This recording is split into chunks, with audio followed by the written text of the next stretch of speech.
Hey sneak peekers, I'm Erin. And I'm Amanda. We have some exciting stuff for you guys tonight.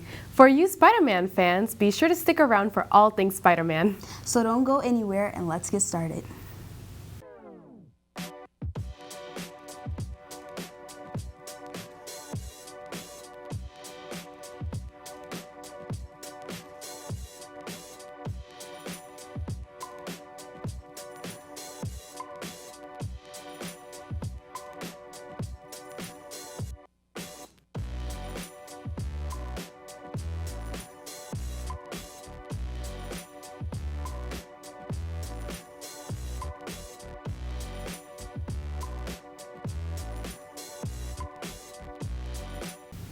Hey Amanda, did you see the devastating news about Stephen Sondheim? I did. The Broadway composer died at age 91 just a few days ago. Sondheim won 9 Tony Awards, including a Lifetime Achievement Award, 8 Grammys, and an Academy Award. It was really sad to hear about his passing, and our thoughts go out to his family and friends. In other news, in an interview published on Monday, Sony announced Tom Holland's future involvement in a Spider-Man trilogy after the upcoming release of Spider-Man No Way Home. I absolutely love Tom Holland as Spider-Man, so I am very excited that they announced he's not leaving anytime soon. Me too. Sony and Tom Holland may be in a disagreement, though. Tom Holland stated, "It might be time for me to move on," as Entertainment Tonight stated. I'm hopeful, though, that Sony and Tom can come to an agreement for another trilogy of Spider-Man. Me too. In other exciting news, Tick, Tick, Boom was finally released. I still haven't seen it. Me either, so we have Andrew in the studio today to tell us his thoughts on the recent release. Take it away, Andrew. Hey sneak peekers, it's Andrew Artisio here with a movie review for the new film Tick, Tick, Boom. Tick, Tick, Boom is the true story of aspiring composer Jonathan Larson, who is riddled with the troubles of selling his first play, difficult romantic relationships, and losing friends due to his obsession with his career. Tick, Tick, Boom is an incredibly fun ride of great music, scenery of the vivid New York City life, and a look into the mind of a great and truly dedicated artist. The film flips back and forth from flashback scenes of his life, creating and presenting his inventive musical Superbia, to a showing of his autobiographical musical of the same name, Tick, Tick, Boom, which tells the same story in musical format. This may seem a little confusing, but I can assure you, it's because it is. This brings me to my first real problem with the film, and that is the narrative framing of the story. As said before, the film goes back and forth from flashbacks of Larson's life to his musical Tick, Tick, Boom, which was a real musical telling the story of his life. If the audience had prior knowledge of Jonathan Larson and his play Tick, Tick, Boom specifically, this would have been very easy to comprehend. However, for viewers who had no idea who Larson was, including myself, this narrative framework made the story a tad confusing to follow. Aside from the structuring issue, however, the film is still very solid. Tick, Tick, Boom is Lin-Manuel Miranda's directorial debut, and a great one at that. Andrew Garfield did an amazing job portraying Jonathan Larson. The choreography of all of the musical numbers were executed to perfection, and smaller roles such as Vanessa Hudgens as Caressa and Bradley Whitford as Stephen Sondheim really shined. The biggest upside of this film, however, turns out to be one of its biggest downfalls, being the themes of an obsessive artist and the prevalence of AIDS in the late 1980s. These themes are extremely prevalent in the film, with Andrew Garfield's portrayal of the obsessive artist Jonathan Larson acting as the subject of the whole film, and the prevalence and impact of AIDS in the 1980s making the film a true period piece and adding an emotional connection that the film desperately needed. With this being said, I finished the film wanting more. The theme of obsessive artists has been proven to have commercial success, such as Andrew Neiman in Whiplash, Nina in Black Swan, and even Mark Zuckerberg in The Social Network. What these films had in common that I believe Tick, Tick, Boom lacked was tension and intensity. While Larson was definitely obsessed with and passionate about his art, there was a sense of intensity that I was missing that I believe would not only have provided more of a connection to the film, but a sense of higher stakes overall. Additionally, while the inclusion of the plague of the AIDS disease in the New York community definitely contributed to a more holistic film, I still wanted more. When this theme came about, I felt a lack of personal connection to the characters affected. More development of the characters would not only have granted the film more needed emotion, but given more of an explanation of the play that made Larson famous and what most audiences recognize him by, Rent. I would feel incomplete without giving my sympathy to the family of Stephen Sondheim, who was an important figure in this film and who sadly passed away on November 26, 2021. His contributions to the musical theater world will never be forgotten, and if nothing else, you should watch this film to catch a lasting memory of who he was. Overall, Tick, Tick, Boom was still very good, fun, and emotional, and I recommend everyone to watch it. You can find the film in select theaters or on Netflix for free, and don't forget to send us your thoughts about this movie on social media at Sneak Peek TV.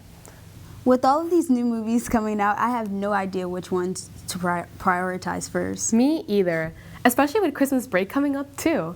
I'm going to have so much more free time to watch movies. Mason is here to give us the rundown of all the upcoming movies in our near future. Let's hear it, Mason. Hey Sneak Peekers! With this being our last episode of the semester, we wanted to highlight some of the exciting releases you can look forward to over winter break.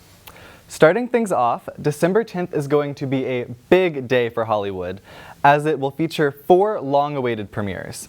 These include Steven Spielberg's West Side Story, A24's Red Rocket, Amazon Prime's Being the Ricardos, and Netflix's Don't Look Up. With the 2021 adaptation of West Side Story, you can revisit the epic love story of Tony and Maria as they face gang violence and racial differences in 1950s New York. With a more contemporary story, Red Rocket follows the journey of a washed-up porn star as he returns to his small Texas hometown to confront his ex-wife. Meanwhile, Being the Ricardos uncovers the complicated personal lives of Hollywood's original power couple, Lucille Ball and Desi Arnaz, as they film one of the most tumultuous episodes of I Love Lucy. With Nicole Kidman and Javier Bardem playing the eponymous couple, the film will hit select theaters on December 10th and will be available for streaming on Amazon Prime on December 21st. Featuring a similarly star-studded cast, Don't Look Up tells the story of 2 astronomers who must convince the world that a massive comet is about to destroy all life on Earth. Filling out the cast, you can expect stellar performances from Jennifer Lawrence, Leonardo DiCaprio, Jonah Hill, Meryl Streep, Cate Blanchett, Timothée Chalamet, and Ariana Grande. Don't Look Up will be ready to stream on Netflix on December 24th. Now, following these releases, mid-December will also have some great stuff in store, with Spider-Man No Way Home and Guillermo del Toro's Nightmare Alley both premiering on December 17th.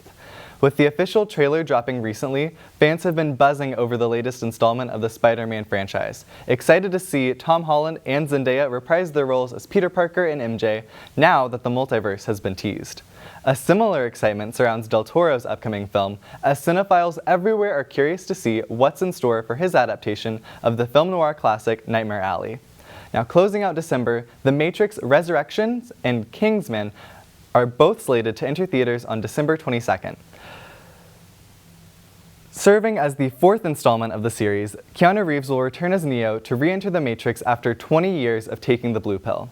While Resurrections acts as a futuristic sequel, the Kingsman prequel takes us to the turn of the century, following the action-packed adventures of 2 men who must face off against some of history's worst tyrants.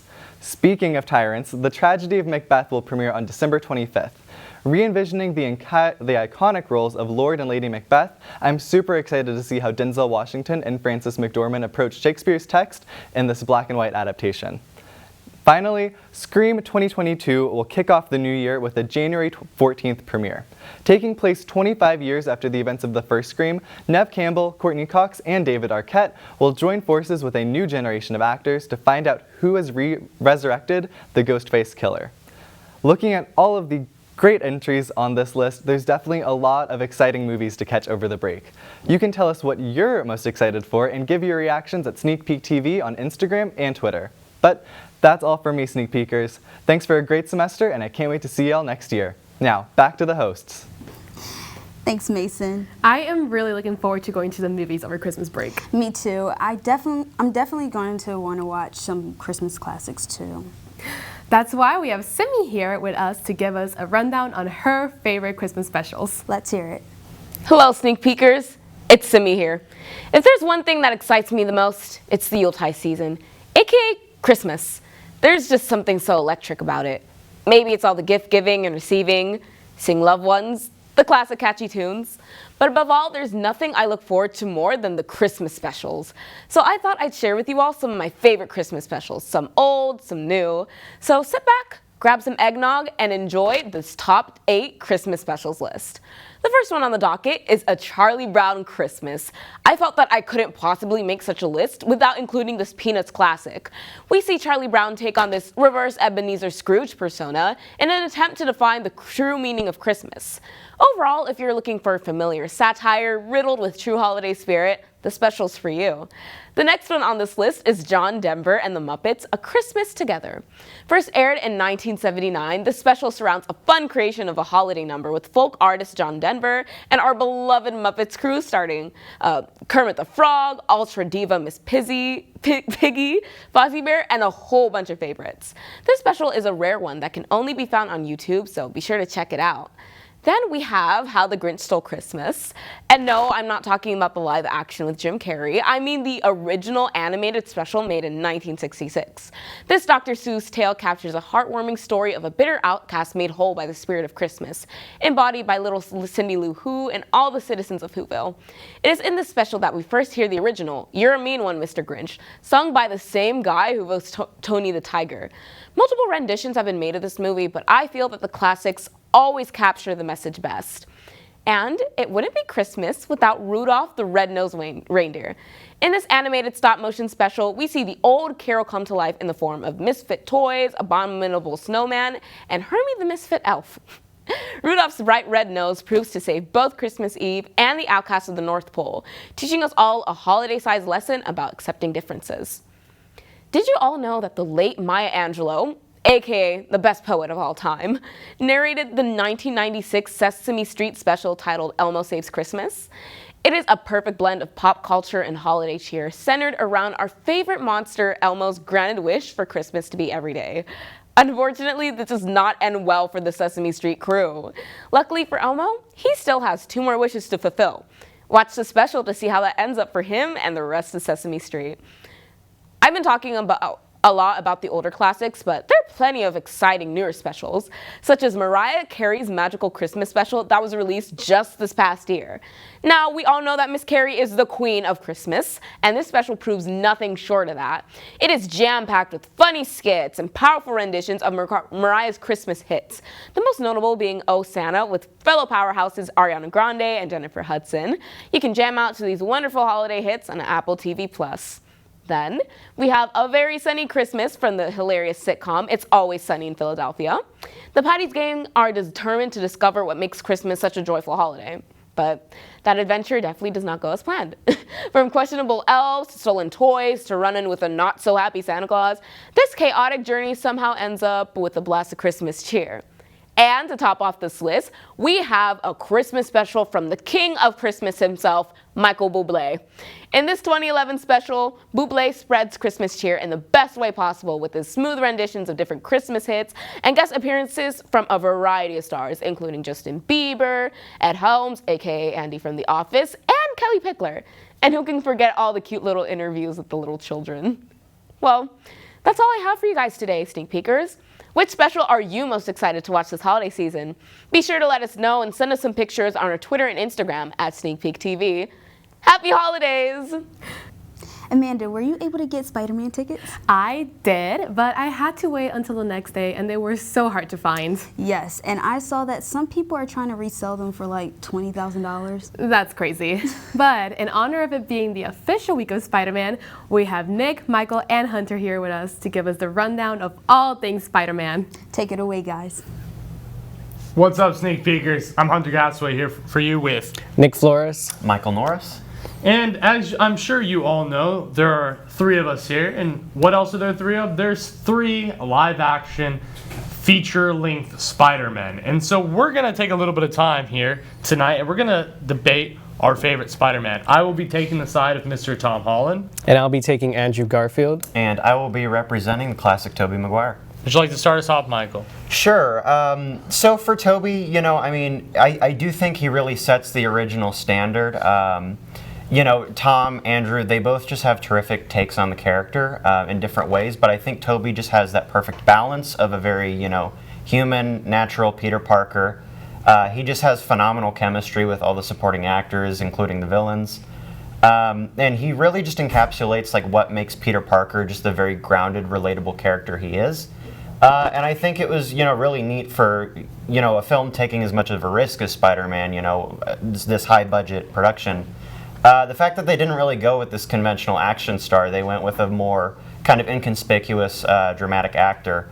And so even though if Toby isn't necessarily your most charismatic, typical leading man, just the humanity he brings to the character is just what always has made him my favorite. Well, I've always been a fan of what people have seen as more dramatic and darker toned superhero movies. Like Man of Steel is one of my favorite movies of all time. The Dark Knight trilogy is great. So when I saw The Amazing Spider-Man in theaters for the first time, I absolutely loved it. I loved Andrew's take and Sony's new take on like a modern outcast, a modern nerd in high school. It's Andrew Garfield as Peter. So I loved that whole emo skater vibe that he had, and I loved the suit. The suit I thought was super cool. It was a really interesting take on the suit, and I loved how he stuck to the comic Spider-Man, where he always had. I think Andrew Spider-Man had the best quips of all the Spider-Man in his movies. I think he really did, and I feel like he also had the best relationship out of all the Spider-Man. I think his Peter and Emma Stone's Gwen Stacy were phenomenal. I loved their chemistry. They were the main reason why I loved those two movies, I think.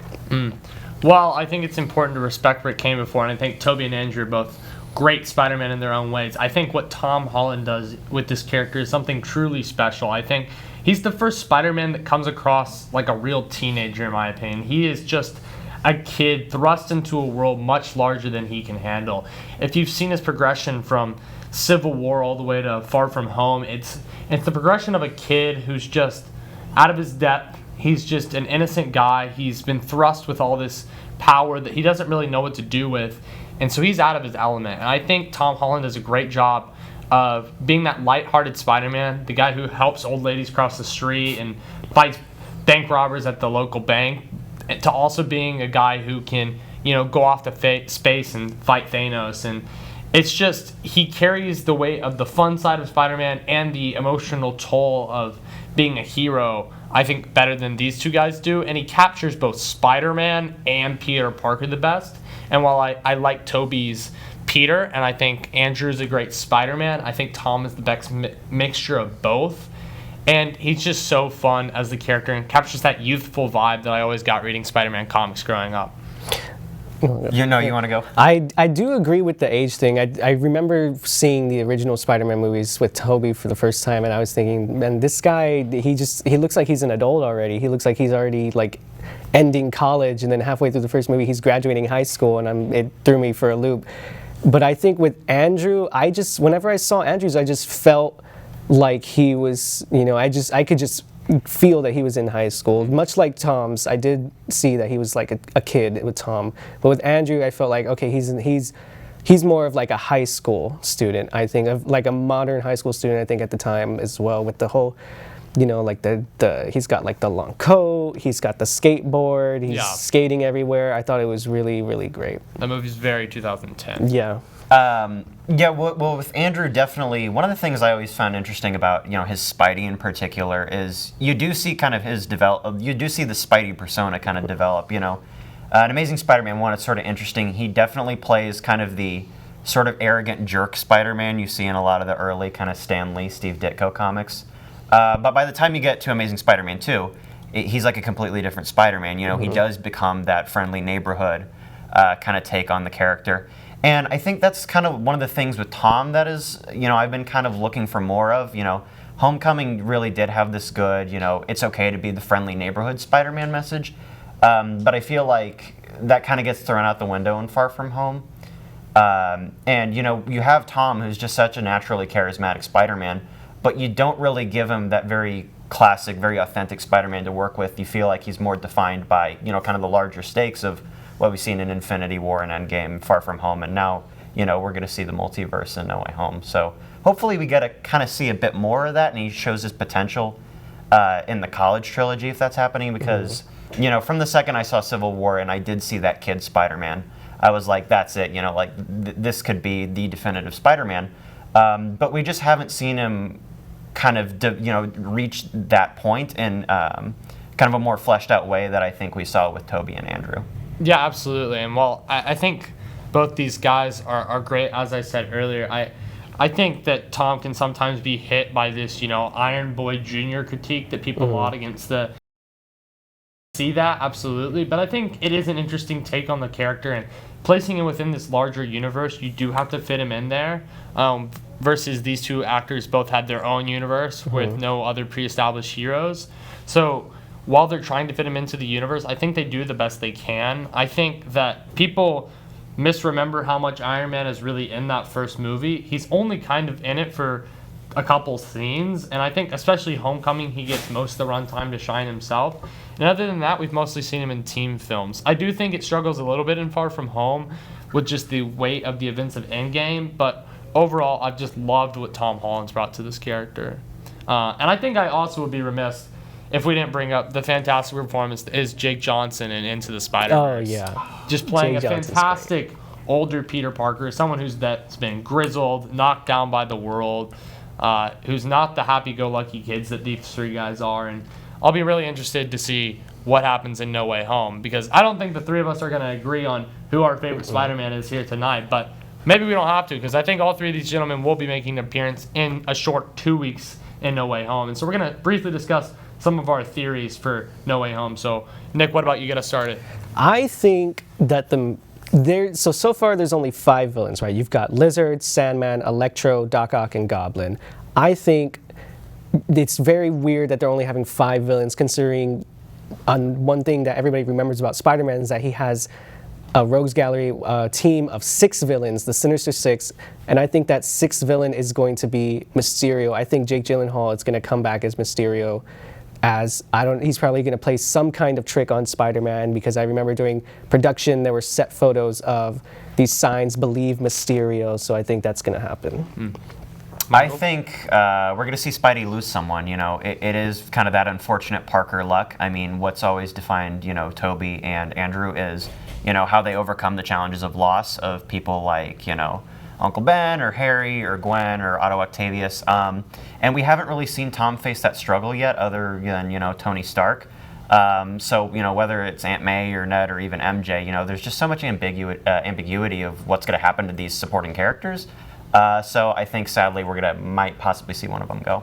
Yeah, and I think my final theory for this discussion as we wrap it up is, we're getting the Spider-Man back. We're getting Mr. Charlie Cox as Daredevil. I think we have another big actor who will be joining the fold. I think we're getting Mr. Tom Hardy as Venom, as portrayed in the post-credit scene for Venom, Let There Be Carnage. I think he's going to be coming into this story. And so that's all we have for you tonight with the Spider-Man panel. I'm Hunter. I'm Nick. And I'm Michael. And I'm Michael. And now back to the host.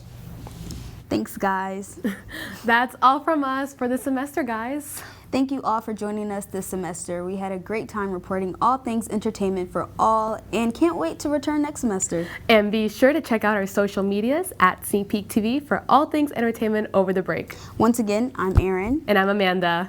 See you next semester, Sneak Peekers.